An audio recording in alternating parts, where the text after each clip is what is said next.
your host, Alex Garrett.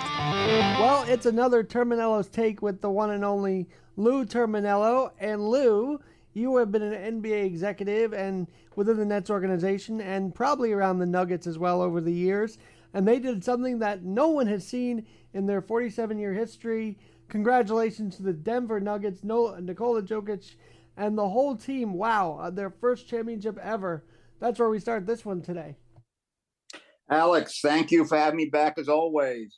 Yes, I was happy to see that the Denver Nuggets won. I mean, I think both teams that got to the finals, it was good for the NBA. It was a little bit different. We didn't have the quote unquote super teams, but the Nuggets, had been the best team in the West all year, if not the league. And they were coached by a terrific coach in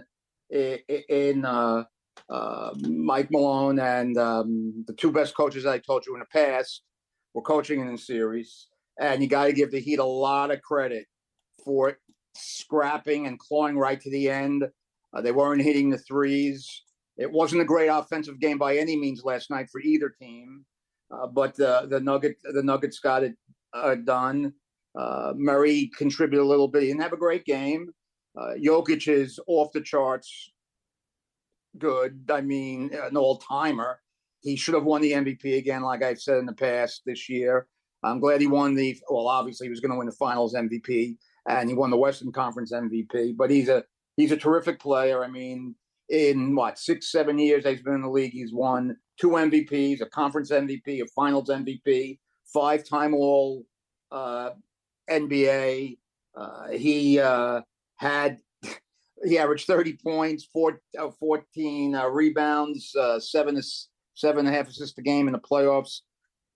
First center to have 10 assists in the game. The guy is tremendous. And he scores, like I said in the past, he could score 30 points on 13 or 14 shots. He's not a volume shooter. Like you'll see some of these guys shoot, they'll score 41 points, but they'll be 13 for 31 or something like that. And he makes everybody around him better. That's why he is where he is today. That's why the Nuggets are where they are today. They have Jamal Murray, a terrific player. Bruce Brown, who played for the Nets for the last 2 years and was great for them. They were able to pluck him from free agency last year. He does so much. And I watched this guy when he was with the Nets. He did all those little things that you didn't see in the box score. You saw it last night, that offensive rebound to put them ahead for good, hitting those 2 free throws with 14 seconds to go. He does so much that you don't see. It was a good night for Denver. Obviously, they broke their 47-year drought since they got into the NBA, and if you count the 9 ABA years, their 56-year drought, and they only went to one ABA final. And this was only the second final in their 56-year history that they were in. So, and they've been good. They've been good over their history. They've had, great players, David Thompson, Bobby Jones, LaFonso Ellis. You saw these guys at the game last night, Alex English, Lafayette Lever. They had all these terrific players, and they've only made it to the finals, which either league twice. So, coached by some great coaches, Doug Moe, Larry Brown. So it was a big night for the Denver Nuggets last night. All right, I got to ask you this because we've talked about it on the show before. The fact that Eric Spoelstra is a great coach and he took this team to the finals, but Lou, over the last few years, that's kind of where they've stopped. They haven't been able to win the ring since the LeBron Wade era, but is this a different era we're seeing for Spoelstra, and can he get over that hump over the next couple of years?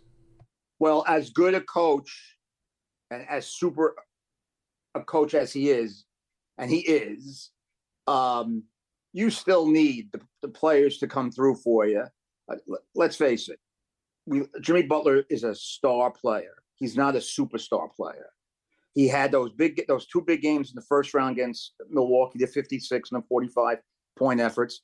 But against the Knicks, he was okay. He missed the game with the ankle injury.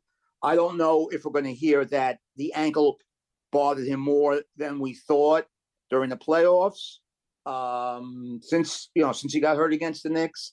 But last night, and I know they talked about it on the telecast, with the exception of that burst at the end, which obviously was very important, he did not have a good game. He did not make his imprint on the game. And I think for the Miami Heat to get to their ultimate goal of winning the championship, they're gonna have to add another player. Absolutely gonna have to add another player of import, a difference maker. The good thing about I had mentioned in previous podcasts with you, Alex, that this was not a good season for the NBA regular season. Hopefully the playoffs will be better. With the Denver Nuggets and Miami Heat getting to the finals, I think it salvaged the NBA season. I mean, the Nuggets shot poorly from threes. They shot poorly from the free throw line last night, but it was a gutty, gritty, competitive game. That's how these teams play. That's how both these teams are coached. But it was, I think, important for the NBA to have got teams like this, teams that played with chemistry, teams that liked each other, teams that played hard, intelligently. You saw Jokic his chemistry on pick and rolls, his chemistry with Jamal Murray and with his teammates is what the NBA needed. The last thing we need again to see is the Warriors play the Celtics or LeBron playing in the finals. I don't think the super team mentality is ever going to go away. It never did. Even back in the 60s and 70s, they tried it. There was no free agency. They tried it through trades. But it was good to see. This was more like the old-time NBA that we knew and loved as recently as a decade ago. Opinion. That steal by Caldwell Pope, come on now. That was a classic kind of moment in these finals.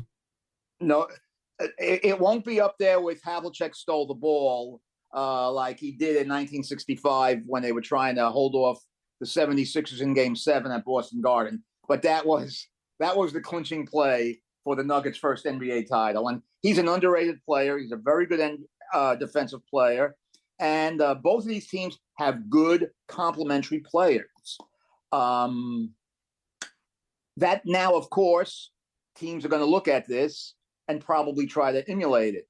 So we'll see. But there's always going to be those teams that are going to try to put together the super team. And sometimes it works. Sometimes it doesn't for various reasons. You can't emulate a tall guy like a Jokic, though. So how do other teams try and bring that kind of power? Because obviously you're not going to get a 6-7 foot guy like that every time out. Well, you're not going to get a guy who you drafted 41st overall in the second round. Now, let's face it. If that draft started again, he'd be the first guy picked in the draft. When they do these redrafts. But you're not going to find a guy that big with that kind of court IQ and the ability to shoot off balance, off one foot, off the other foot, to have the quick hands around the basket to rebound, to be able to thread passes from the high post, from the baseline. Just not going to have it. He's a unique offensive player, as one of the best offensive big men of all time. I mean, Shaq was physical. Shaq just overpowered you. But did he really have a signature shot? I mean, Abdul-Jabbar did. By taking the dunk shot away from him in college, he had to develop that hook shot, the greatest and most famous hook shot of all time, the Jabbar sky hook. But this kid knows the game. He knows he's a point guard in the center's body. He's a small forward in the center's body. He's a power forward in the center's body. He's got it all. I don't know where teams are going to find a guy like this. Now, is he the all-time best center? He's not. I mean, but he's quickly getting up there. I mean, he's different, and that's why they won, because he's different. Well, we'll have to see how this goes. By the way, he wants Tremendous to go home play. so badly, doesn't Nikola Jokic, right? He said that last and night. Consistent. He doesn't take any nights off. And, we know that Nikola Jokic wants to go home now. We heard that in the press conference last night. I did. Mm-hmm. But no, it was fun. Now, I was just thinking that Pepsi Center's had a couple wins now. They had the Avalanche last year. They have the Nuggets now. Maybe if Russell Wilson can get his act together and the Rockies could maybe change up things, there'll be some more championships in town. But that's a long way out, isn't it? It is a long way out. Not to talk about football on the day after the Nuggets won the championship, but I think Russell Wilson and the Broncos are going to have a bounce back year next year. But we'll talk about that as we get into training camp in the next month in the NFL. Well, that is a discussion for another day. But I want to get to the other team in the Miami area tonight. We got the Panthers trying to survive.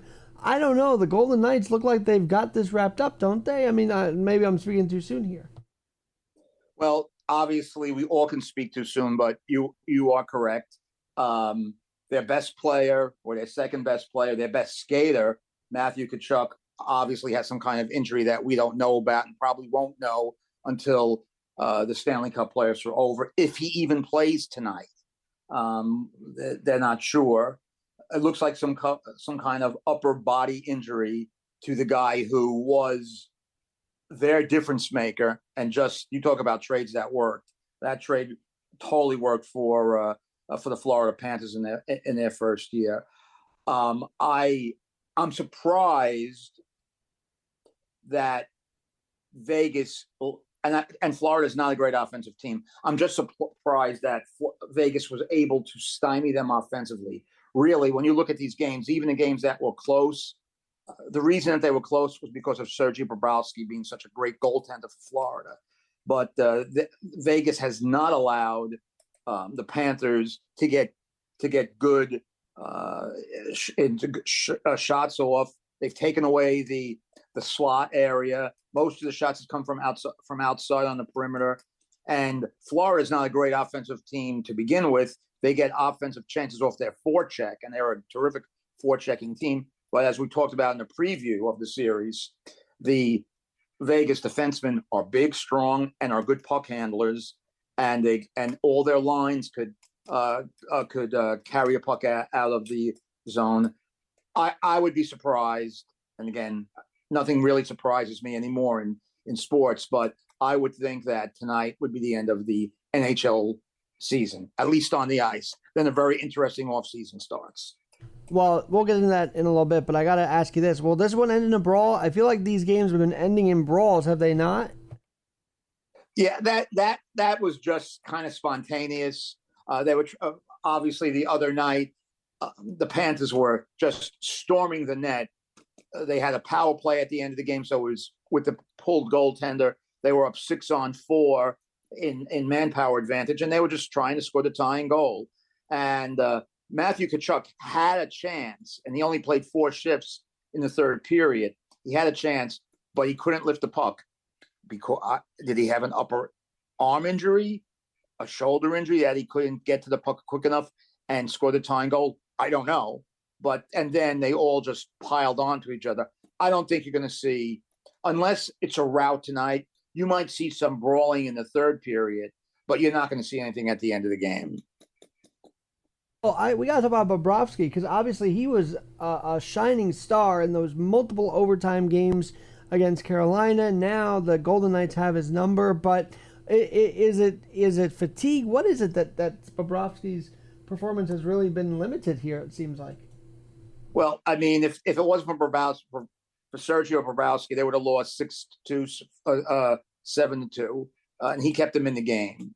He stood on his head in these games, and he's the only reason they had a shot, even the other night, of tying the game. He actually has a chance to win the Conn Smythe as the playoff MVP in a losing effort. But I think if they win, like I anticipate they're going to do, I would say that Jonathan Marchessault is going to win the Conn Smythe Trophy. Ironically, left unprotected by the Florida Panthers in the expansion draft when Vegas came into the league. So I think Marchessault is going to win the Conn Smythe if they win.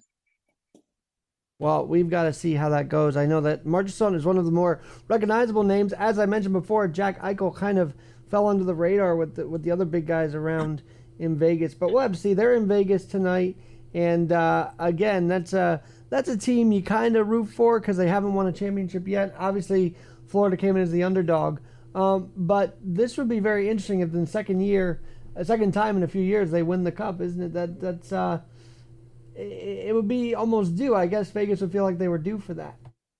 Well, I mean, they've been in the league 6 years. They've gone to the conference finals 4 times. This is their second trip to the Stanley Cup final, and it looks like they got it. And hats off to the Vegas Golden Knights. I mean, they have a tremendous organization. They sell out every game. Their fan base is passionate in a market that people weren't so sure of when they got it. But they've been good from day one.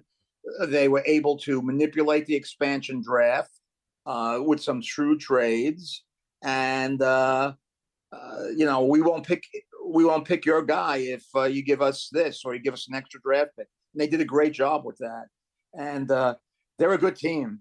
I mean, they're a big, strong team. They have decent speed, and they're doing it without a dominant goaltender. And I know that Hill is probably the third or fourth leader to be in the Conn Smythe race for playoff MVP, but they've had 5 goaltenders this year that have played 10 games, a minimum of 10 games. Very, very unusual for a team going this far into the playoffs. And it looks like those 5 goaltenders are all going to have their name on the Stanley Cup. Hey, any insight into Bruce Cassidy? Because I know you love to talk about coaching on this podcast, and obviously he's the guy behind at the helm of this team. So give us an insight. I mean, I'm looking here. He was with Providence back in the day. He was with the Blackhawks. What do you know about him that maybe the listeners don't know? Well, I mean, obviously he's a good coach, and now it's ironic that Bruce Cassidy, who was fired by the Bruins after last year's playoffs, went to Vegas, became their coach, is going to, unless there's a collapse, which I don't see happening, even if they lose tonight, I don't see them losing 3 in a row, is going to be the coach of the Stanley Cup champions, while the Bruins, who had the greatest regular season in NHL history, even greater than the Montreal Canadiens in the 76-77 season, they lost in the first round, and they fired Bruce Cassidy. I mean, Cassidy's highly respected. He's highly respected throughout every aspect of the hockey world. So him getting a second chance so quickly is not, they're just recycling the coach. They're not doing that. This guy is a good coach. This guy was a good coach for the Bruins, and the Bruins just made him a scapegoat and for their playoff failure. And this year, their playoff failure was monumental. But Cassidy's a good coach, and he's going to be drinking, in all likelihood, champagne from the cup. We'll see what they do in Vegas. I cannot wait for that cup to be in the casinos, playing blackjack or something. But I've got a serious thing, because I just noticed that Bruce Cassidy actually moved from the AHL with the Providence Bruins up to the Boston Bruins. And here's a segue. I thought that was going to happen with Chris Knobloch after doing a damn good job with the Wolfpack, but here comes Peter Laviolette for the Rangers. I mean, were they afraid to go to the AHL and get Chris Knobloch? Or did they just want experience with Peter Laviolette? And you're an Islander guy. You know him from those days. Well, Knobloch actually coached the Rangers a couple of games when Dave Quinn had COVID, and he coached them, and the Rangers actually were in a little slump when Quinn got COVID, and then they had 2 or 3 games in a row where their offense was better. I know I'm not saying that 2 or 3 games makes a determination on who you should hire, but yeah, I thought he had a chance. But I guess the Rangers are a win now team. Laviolette, while he is recycled, is kind of a safe pick.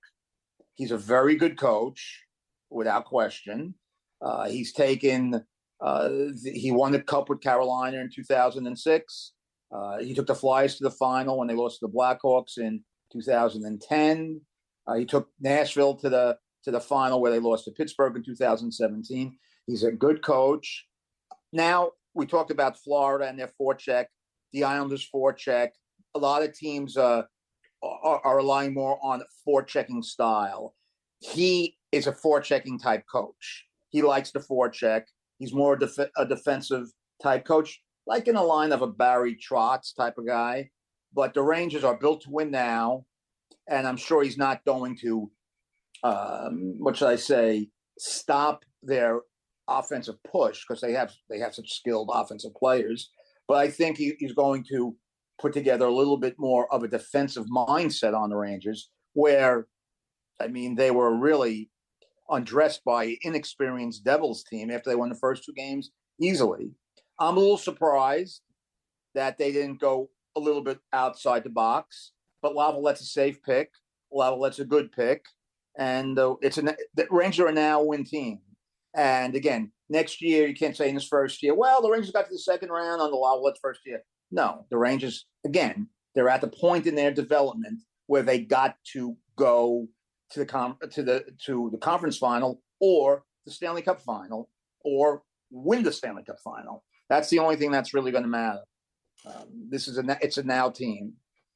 30 years later, we're up there. We're up in 2023-24, and that was the 93-94 year. So I'm sure. Yeah. Now we have another sports drought. That's your. I mean, the Nuggets are the latest team to break the sports drought. 56 years. Who's going to be next? And Alex, how do you classify a sports drought? 25 years between championships? 20 years? 30 years? I don't know. I would say 25 years. I would say that's about right. Now, let me ask you this, though, because here's how I remember Laviolette. I thought he left the island on pretty bad terms, or am I misremembering that? Well, Mike Milbury was the coach at that time. And his first year, the Islanders almost won the Atlantic Division. They had 96 points. They had a very good team in the 2001-2002 season. I was there for when Sean Bates scored on that penalty shot against Curtis Joseph with a couple of minutes to go. And they beat Toronto to tie the series at 2-2. It was a home ice series. Each team won on their home ice. Nobody won on the road. And the Islanders lost in 7. The night that Sean Bates tied the series with the penalty shot was the loudest building, and I have been in a lot of buildings, the loudest building I have ever been in, even in all my days with the Nets or at Shea Stadium in '86. That was the loudest building. Game 4, first round, Islanders Maple Leafs 2002. When he scored on that penalty shot, I left that building with my ears ringing like I was at a Springsteen concert. How cool. Well, there you go. Now, I know everybody misses the barn still because UBS is beautiful. It's not what the barn was. But I've got another topic here because obviously you talk about droughts, and I was doing the math here, and it's going to be about 40 years since the Mets won a World Series. I can't believe I'm even saying that. 86 is going to be 40 years in 26, but they don't look like anywhere near that. And then they face a Yankee team who doesn't even look like the team in 09. I mean, what are we going to expect from tonight's Subway Series without Judge, without Alonso, as the New York Post calls it, a power outage tonight? Well, it is a power outage. And obviously, I have seen every Subway Series game.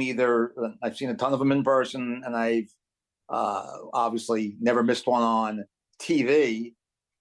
Alex, there is no buzz for tonight and tomorrow night's Subway Series games. Yes, when the first pitch starts, people will be into the game, but there is no buzz going into the Subway Series.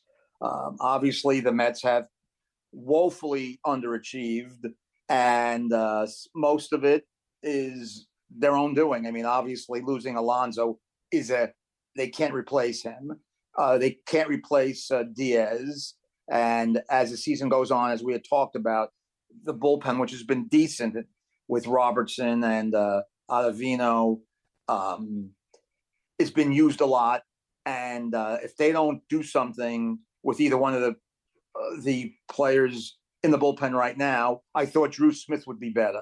He has good stuff, but he throws way too much home run balls. He should be better. He throws hard, but I think he throws hard, but he needs to develop an out pitch. He doesn't have an out pitch. Like I said, Ottavino and Robertson. Robertson has a history of being excellent, but again, they're being overused a little bit. But if you look at the Mets, excuse me, if you look at the Mets and they put it up on the game over the weekend in Pittsburgh, their OPS, just their OPS from last year to this year, whether it's Lindor, McNeil, Marte, Marcana, they're all way down from their OPS of last year. Then you even go to the pitching staff. All right, David Peterson is okay, but he has enough stuff to be a third starter. He's been a batting practice pitcher this year. He's been terrible, and he's back down in the minor leagues. I don't know if this kid needs to change his scenery, which he might, to salvage his career. Tyler McGill is not as good as he was last year. And Scherzer hasn't been as good as he was last year. I mean, I think if he's healthy, he will be. But you put all those things together, and the Mets have a .319 on-base percentage. That is not a number for a contending team.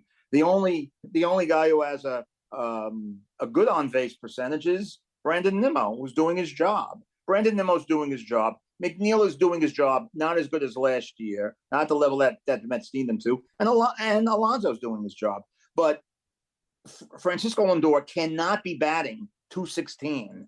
Yeah, he has 40 RBIs, on pace for 100, but he's got to have more of a presence offensively. He doesn't. I mean, and then, you go to the Yankees side. Good thing they gave Judge that extra year. Now, I know Judge is injured now, but if they didn't and he ended up on San Francisco, this team would not be a playoff team. They would not be. I mean, and right now they're slumping desperately. Rizzo 0 for 22. Donaldson 2 for 18 since he came back. Stanton 2 for 18 since he came back. LeMahieu 3 for 19. And maybe LeMahieu's best days might be behind him. I'm not sure. Volpe's batting 186. He's hit some nice home runs. He's 14 stolen bases, but he's gone. Judge is hurt. Harrison Bader's always hurt. He was when the Yankees got him from the Cardinals. He was hurt, and Harrison Bader is a better player than I think when we see him on an everyday basis than I thought. I thought the Yankees were crazy giving up Montgomery for him, but when he plays, he's a key Yankee in that offense. Well, but he's another guy who's always hurt. I think it's going to be a very strange Subway Series, Alex, and I got to say this. And it's a long baseball season. That's the beauty of baseball season. But just from a Mets point of view, I see no life. I see nothing right now that's making me say, wow, this team's going to turn it around. They still can do it. Francisco Alvarez has been a breath of fresh air. I mean, the kid is living up to his billing as the top or second ranked player, depending on whose rankings you want to subscribe to as far as prospects go. The kid's terrific. I mean, absolutely Lou, I've got terrific. to say this. I am very nervous that Aaron Judge is again doing what he did in the ALCS, which is just shuffling the deck. Now he's got Bowers leading off. I mean, he's panicking, isn't he? It looks like it right now. Look, I don't want to say he's panicking, but he doesn't really. I mean, this is hard for me to say when you're talking about the New York Yankees. He doesn't really have much to work with. I mean, who's in the outfield tonight, Alex? I haven't looked at the lineup yet. But is it Calhoun, Bowers, and McKinney? Who's a former Met, by the way. How about that? What a resurgence for him. Yeah. Well, actually, I'll tell you right now who the lineup is. I'm pulling up MLB. I know that Bowers is in the outfield because he's leading off tonight. Okay. It's a mess, and I don't know, is Buck Showalter going to get fired? We're gonna have to see. All right, Bowers in right, Kiter Falefa in center. Yeah, What can Aaron Boone do? He can't make chicken salad out of chicken feathers. McKinney Yeah. added out and left. But on a serious note, is Buck Showalter really on the hook for all this? Is he about to get canned, you think, or no? If that happens, that would be you talk about a panic move. You just talk about that would be a panic move. How could a guy who won 101 games last year, and we're not even at this halfway point of the season yet, get canned? And I forgot who wrote that the other day. Was it Ken? Oh, it was Ken Rosenthal. Ken Rosenthal's a good baseball guy. Really? You're gonna get rid of a manager like Buck Showalter? Now, I don't get it. Hey, Alex, anything can happen in sports. Look how George Steinbrenner used to fire managers left and right. I don't think that Steve Cohen and Mets management would make that knee-jerk reaction. If they do, that would be very disappointing to me. But nothing would surprise me. I doubt it. Well, I want to get to ownership real quick because I saw on Front Office Sports and was reminded today that the owner of the Nuggets actually won with the Stanley Cup champion Avalanche last year, and the Super Bowl champion Rams, and also the NLL Cup champion Colorado Mammoth. So congrats to Stan Kroenke. Any thoughts on that owner who's won now a few championships within a year here? Yeah, well, he's not loved in St. Louis, Missouri. I could tell you that much because he took the team from St. Louis to Los Angeles, and the city sued him, and they lost. He had a $750 million lawsuit because the city had agreed to build him a new stadium, and he just didn't want to be in St. Louis, which really doesn't show much in the spirit of the community franchise. Let's face it, franchise is part of the community. He went for the money in LA, and obviously he's on a great streak with his various sports teams, as you mentioned, even the lacrosse league, and I even think he won I think an e-sport or something championship, one of those e-sport things that I know nothing about. You gotta love that, by the way. So before we go, a couple big other moves this week that I think we should talk about real quick. Novak Djokovic, Grand Slam title number 23 at the French Open. He had gotten a lot of flack last year with the vaccinations and stuff, but he does not look stoppable at all. He's my favorite tennis player of all time. His competitive juices are still there. He's not only a terrific offensive player, he's a great defensive player. His mobility is still tremendous from line to line. He's up to number 23. He should have had a chance to win more last year. What they did to him was, to me, terrible.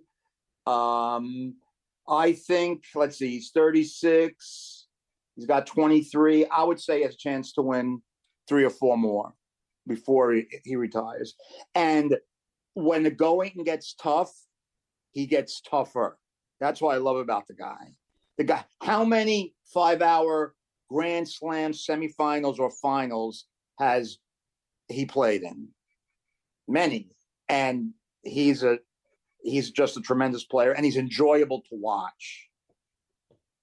Yeah, he is. By the way, he got through a between the legs shot by his 30-year-old opponent this week. So a lot to love about Novak. Now, will you see the LIV and PGA Tour merger stand, or is this going to be antitrust? What are your thoughts on that whole thing? We didn't even get a chance to talk about that yet. I'm not a big golf person, but I would be surprised unless public opinion, and it doesn't seem to be, is such an outrage that this won't go through.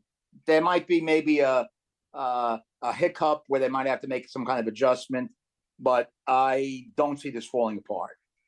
And I'm just surprised, Alex, it happened so quickly. I didn't think it would happen in 14 months. I thought they would come to some kind of agreement and work together. I just didn't think it would be this quickly. And anybody who criticizes the players who went to live for the money, not right, in my opinion. I mean, I'm not saying that I support the Saudis or anything like that, but they're involved with all the international soccer teams, and who knows, they're going to get involved in other American sports. That they'll probably buy an NFL team, they'll probably buy an NHL team or a baseball team. Look at all the American owners in the Premier League, in the Italian Serie A, in La Liga, all the big leagues in Europe.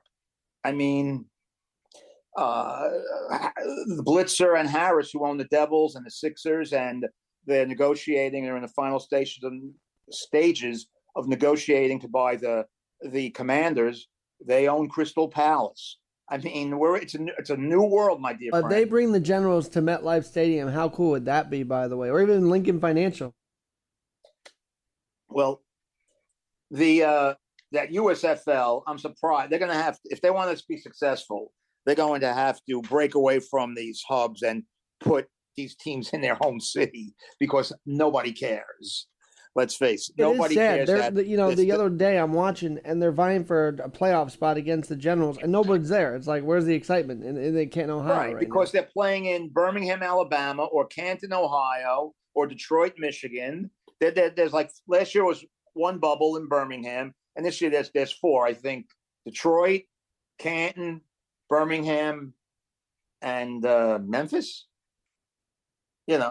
Well, there was one other culture shock of the week, which we just talk about Miami, the Panthers, the Heat. How about Lionel Messi? I think it's a big move. I think it's a move that's going to help the MLS. Even though he's 35, but he's still at the top of his game. I think that I'll tune in to see him. I'm not a big MLS watcher. I'm more of a Premier League watcher, and he is also tied in with the Apple Plus TV contract. So the more subscribers that they get, he's going to get a piece, allegedly, and it's going to be good for Messi, who certainly doesn't need the money. And it's definitely, when you get the best player in the world, maybe ever. Obviously, he's kind of figured to be the best player of all time. It's got to help the profile of a league that's still, in the early stages of development. Yes, they've been around for 20 years, but they're still trying to get a foothold in America. And this certainly cannot hurt him. It's going to be interesting to watch. I think he's at a different point than Beckham was, because I felt like Beckham was a little more out the door of soccer when he came over compared to Messi, no? I would agree. 100%. I would agree. So we'll have to see. From Argentina winning with them to this, boy, it's going to be an interesting MLS season. Oh, and by the way, NYCFC is the only team since 2009 to win a professional championship in the Bronx. There's that. Alex, let me leave you with this little tidbit. And Mike Breen brought it up the other night in game one of the finals, I believe. It was either game one or game two. Obviously, the American Basketball Association had the three-point shot. There was previously the American Basketball League in the early 60s that actually started the three-point shot, but the league only lasted like a year and a half. But the league that really is known for the three-point shot is the ABA. But obviously today the three-point shot's at another level. I mean, I think the Nuggets took 30 last night, or 28. When the Nets and the Nuggets played in the last ever an ABA final, in a total series, the Nuggets took 2 3-point shots total for the whole series, 2, and the Nets took 10 in the whole series. Not per game, not per quarter, in the whole series. Think about that. Especially because Jimmy Butler's attempt at a three is being heavily criticized today. Think about that. Well, Van Gundy was all over it last night, and he was correct. I mean, there was no reason to take an off-balance three at that point. You could still take it. I mean, Jimmy Butler's so good off the dribble, going to the rim. He could have scored and got fouled and had the old-fashioned three-point play. So, yeah, Jimmy Butler, that was a bad decision by Butler, and then he followed it up with the turnover. Well, Lou, we got a lot of an listeners interesting here, stat. so I want to just say you got to come back Thursday when the Subway Series Part 1 is wrapped up, when maybe the Stanley Cup is wrapped up tonight. Just give us a big wrap into Part 2 on Thursday. I'd love to have you back. I'm here for you anytime. I love being on. Love having Terminello's Take on the Alex Garrett Podcast Network with the one, the only, Lou Terminello. Talk to you Thursday, Louie. Thank you.